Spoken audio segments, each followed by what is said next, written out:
Okay, so now that I've downloaded the videos, downloaded the data onto an Excel sheet, I'm going to open it here, and all of this stuff's going to pop up, right? So there's a lot of stuff here that seems confusing, and there's a lot of data, especially if you run it for more than one cycle. So a couple of things we can do here. So understand that so this here, if I highlight this section, it says medium right here. So that's the number, those are the numbers of what? So x is going to equal the number of ticks, right? And ticks is effectively for this time, okay? And y, in this case, is the number of moths, okay? Pen down, don't need that, we can delete that. Don't need that here also. Right, this is the number of light moths, so the same things apply here. So that's that. That's that. Color is just part of the programming. We don't really need that either. Okay.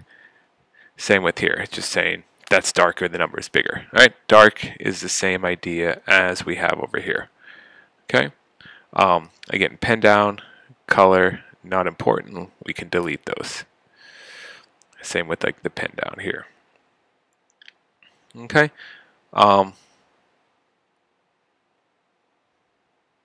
So you can see how the numbers of the different moths change over time. Now remember, this one was, the mutation was set at 15 here. Okay, and the selection didn't change. So those are your control variables in a sense.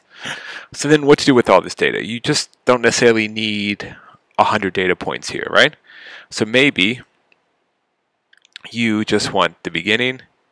Maybe you want every 10 ticks, okay?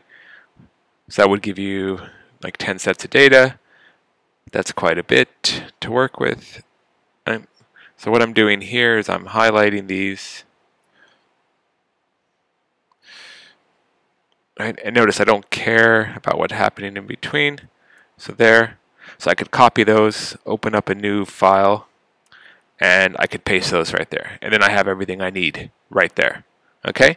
And you can do that with the next block. So you have your raw data to work with. Okay? Sorry, this stuff should probably be deleted. Right?